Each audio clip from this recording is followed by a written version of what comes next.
Salama daholo tompoko. Nitoy indray le lesona momba an'le bagasy iny. Nitoy indray tsika amin'ny accord mineur indray zany no ianarantsika an'ity.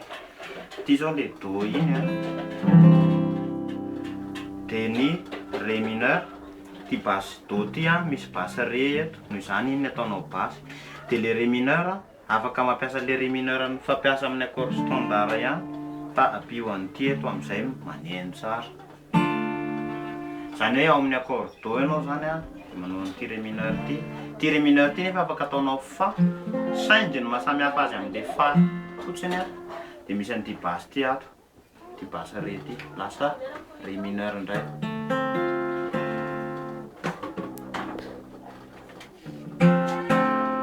Zay, ré mineur, mi mineur, de fa majeur. Zay zany le continuité an'le accord zany zay. Do, ré, mi, fa, sol na sol na mbola sol septième. Ary la mineur moa manahoana indray. Ty zao misy sol na la mineur antsika zao taloha ohatry zao. Ty basse ty zao nefa efa lasa sol noho izany a manenjika makala amin'io basse tsika. Manao an'ity accord ohatry zao. Lasa ohatran'izao ny la mineur. Ny si mineur de io a afaka akisaka anao io. Fa izao tsikitiana ty corde farany ty, amin'ny valany io.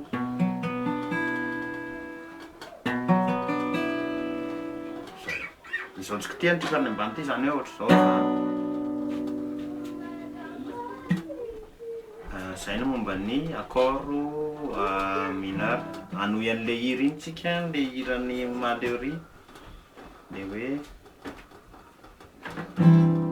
toy ankizy miara-milalao, do lavitry ny olana, jereo reto izy malay nefanao, manao faribolana. Am'le hira embona sianina, hiran'ny dada ihany iny a, misy an'le hoe fa ny antsoko ny akonino mitambody manika mafy any ao fa tsy tody. Asa raha hitanareo le la mineur.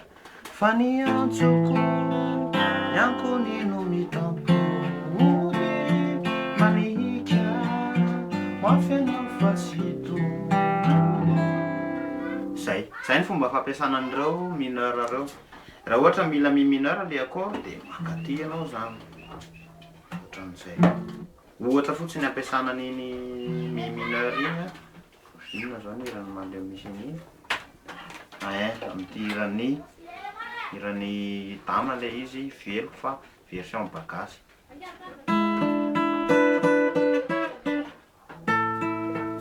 Fa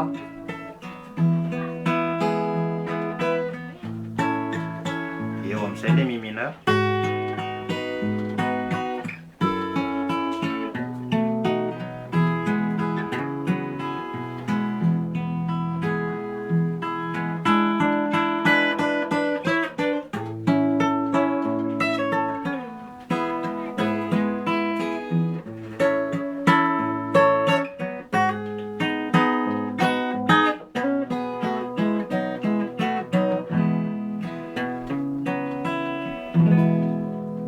Betsaka tompoko. De mbola hitondray ny lesona amin'ny manaraka.